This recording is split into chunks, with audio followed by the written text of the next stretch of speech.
নমস্কাৰ বন্ধুসকল, পুনৰ এটা নতুন ভিডিঅ'লৈ আপোনালোকক স্বাগতম জনাইছোঁ। বন্ধুসকল, আমি সকলোৱে জীয়াই থাকিব বিচাৰোঁ। আমাৰ মৃত্যুলৈ ভয় লাগে। মৃত্যুৰ কথা শুনি অলপো ভয় নকৰা এই পৃথিৱীত হয়তো কোনোৱেই নোলাব। ক্ষুদ্ৰমান পৰুৱা এটাৰ পৰা প্ৰকাণ্ড হাতী এটালৈ সকলোৱে মৃত্যুলৈ ভয় কৰে। কিন্তু বন্ধুসকল, এটা কথা নিশ্চিত যে আমি এদিন মৰিবই লাগিব। আমি এই পৃথিৱীত মৃত্যু নোহোৱাকৈ কোনো জীয়াই থাকিব নোৱাৰোঁ। আমি এই পৃথিৱীলৈ মাত্ৰ কেইটামান দিনৰ কাৰণে আহিছোঁ। সেই দিনকেইটা যেতিয়া আমি অতিক্ৰম কৰিম, তেতিয়া আমি এই পৃথিৱীৰ পৰা বিদায় ল'ব লাগিব। বন্ধুসকল, আমি বাৰু এই পৃথিৱীত কিমান দিন জীয়াই থাকিম? সাধাৰণতে এজন মানুহ এই পৃথিৱীত কিমান দিন জীয়াই থাকে সেই কথা বাৰু জানিবলৈ ইচ্ছা নাযায়নে? নিশ্চয়কৈ আমাৰ জানিবলৈ মন যায়। আৰু এজন মানুহ জীয়াই থকা সময়খিনিত কোন সময়ত কি কি কাম কৰে সেই গোটেই কথাখিনি জনাটো দৰকাৰ বুলি ভাবোঁ।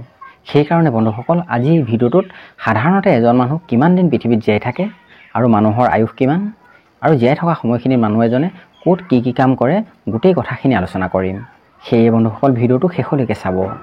বন্ধুসকল, প্ৰথমে এটা কথা কৈ লওঁ, এজন মানুহ পৃথিৱীত কিমান দিন জীয়াই থাকিব সেই কথা কোনেও সঠিকভাৱে ক'ব নোৱাৰে।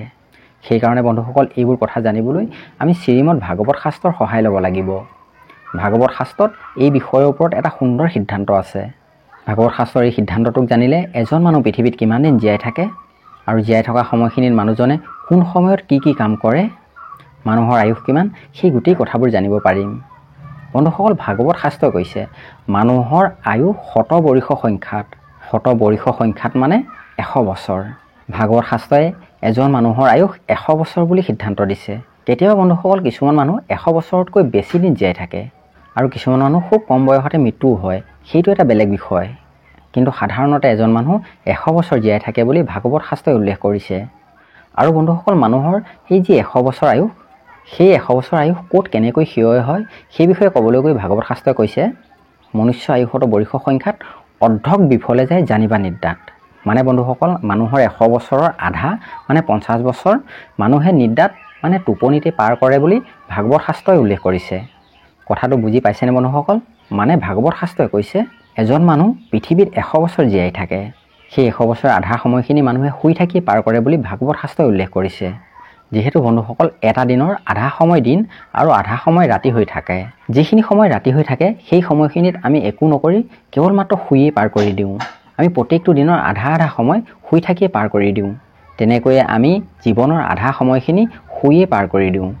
যিহেতু বন্ধুসকল, মানুহৰ আয়ুস ভাগৱত শাস্ত্ৰই 100 বছৰ বুলি কৈছে, তাৰ আধা সময় যদি আমি নিদ্ৰাত খৰচ কৰোঁ, তেনে বাকী সময় তথা আয়ুস আমাৰ হাতত কিমান থাকিব জানেনে?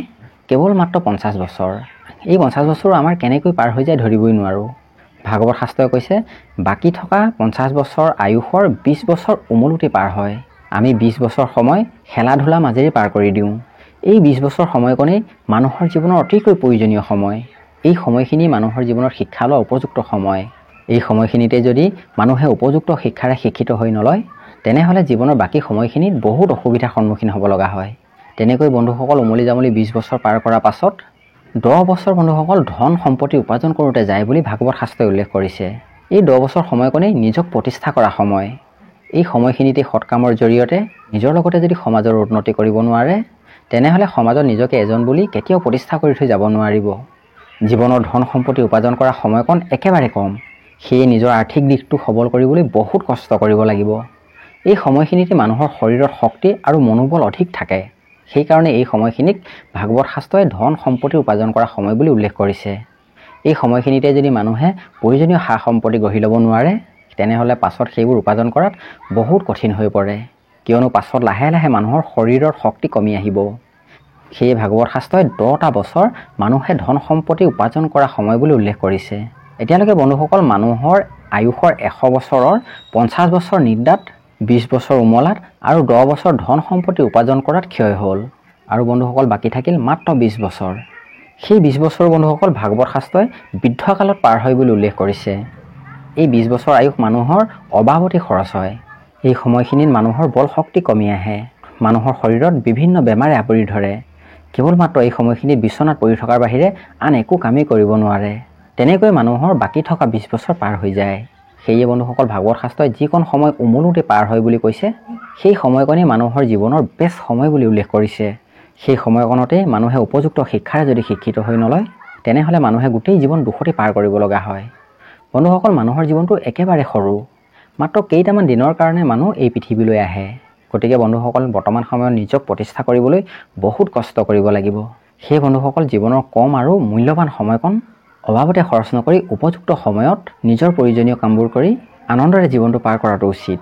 বন্ধুসকল, ভিডিঅ'টো কেনে পালে এটা কমেণ্ট কৰি জনাবলৈ নাপাহৰিব। আৰু যদি ভিডিঅ'টো ভাল পালে তেনেহ'লে এটা লাইক কৰাৰ লগতে চেনেলটো ছাবস্ক্ৰাইব কৰি দিব।